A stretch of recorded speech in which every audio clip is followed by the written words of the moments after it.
What's up, everybody? It's your man JFILT from howtomakeverysickbeats.com, and today I have a special guest. This is Tuamie, and we're gonna make a beat. So without further ado, let's get into it.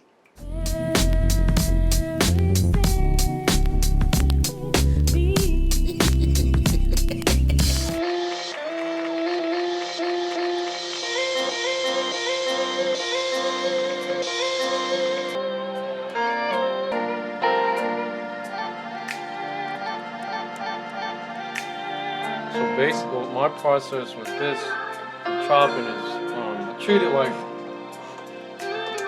a synthesizer, workstation.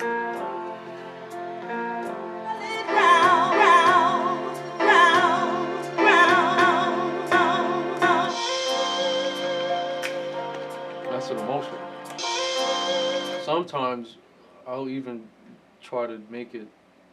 Like I try to stay stuck to 2-bar loops. Each key is different, so it starts from one slice. So this is the first key, I guess, on the keyboard, on the Ableton keyboard, and it just goes up from there.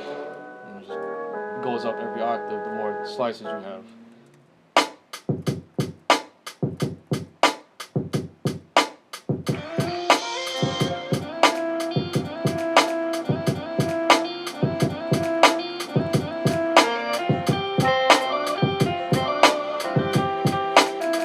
So when you have your 2-bar loop going, it's kind of with the guitar going.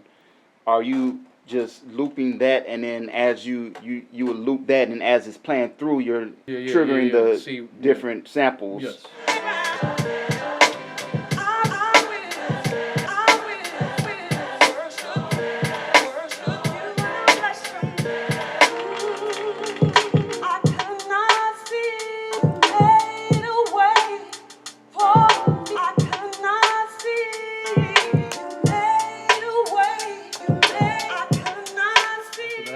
That foundation is done. Just add on to it to make it fuller and more complete, and then from there, that gives me more opportunities to change the drum pattern, which matters the most. I think, that's because everything is based off the drum pattern. Because I can do this. Mix it,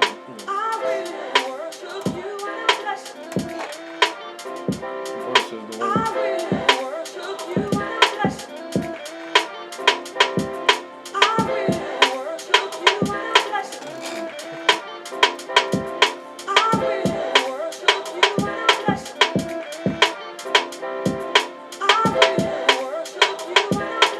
This is more energetic.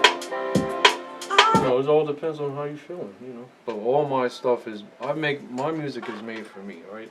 I make my music for myself.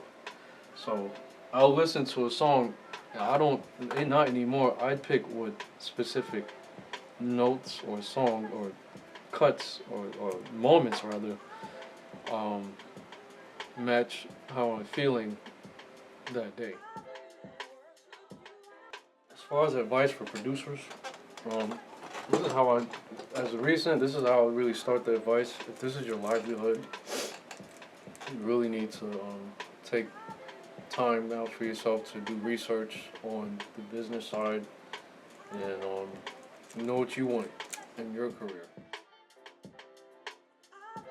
The beginning was making beats on a computer in Leesburg, Virginia, coming across a Ninth Wonder video that was titled Ninth Wonder Making Beats on his computer. I watched it to see if he was going to, say what he uses. Downloaded FL Studio. Just started making beats since, and then went from making beats out of curiosity, then listening to other music, and I heard of Pete Rock. I was like, oh shit, this is Pete Rock. And then going on and on and doing more research, and then I found DJ Premier, and then from there that was just about it. So from 13 to 17 is all that was no sleep, straight YouTube research, studying, looking for samples. What is this sample? How's this person doing this with this sample and, you know, making it unidentifiable, learning techniques, reading every interview I could on Pete Rock, whatever producer, watching every documentary, every video of them in the studio, of them working, and then at 18 dropped Water Loops the same week I graduated high school. And on the way back to Atlanta from Virginia, I made up my mind that this is it. I'm not going to school. I'm not going to college. I'm just going to be making beats. Okay, if you want to do it for a living, there's so many ways you could do. You could be a DJ. You could produce, or you know, like do live shows, like an EDM producer or EDM DJ. You could do that. But if you want to do production, what I'm doing is production. Doing projects, actually working with making records. That is what I do. Find local talent. You have the internet. Network, email, talk to these artists that you want to work with. You have to start with people that are in the same position as you, or at least, you know, I would say a range within 1 to 2 steps ahead of you. Don't ever walk backwards. That you're not going to get nowhere with that.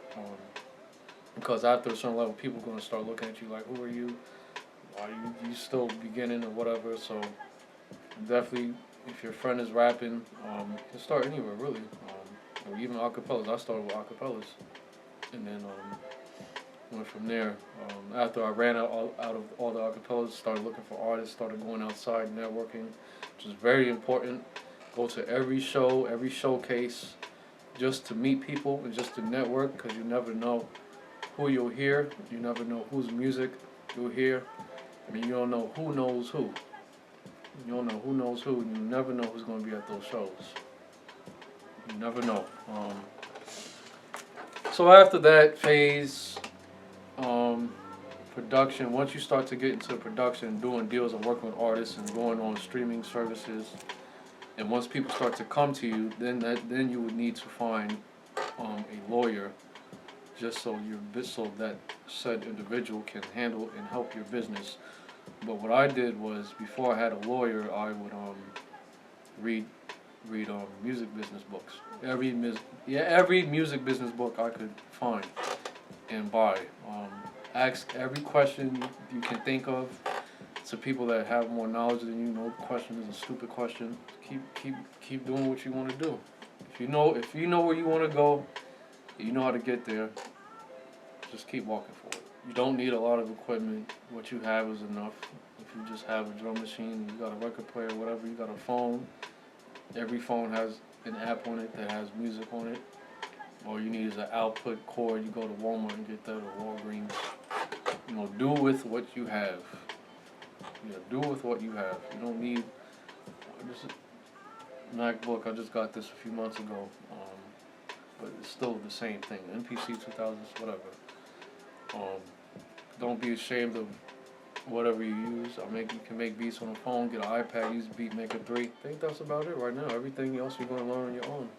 But you know, just keep your head up. That's all. Thank you, JFILT, for this, and yeah, I guess we out. So if you like this video, hit the thumbs up button. More videos on the way. I'll leave all the links down below this video. Let them know where they can find you. You can find me at Twitter is @loop_samples. Instagram is @TUAMIE_. And that is all I use. Tuamie, TUAMIE on all streaming services and YouTube, and I have Facebook. Type in Tuamie, and yeah, that's all I have right now. Thank you. Follow. Peace and positive energy.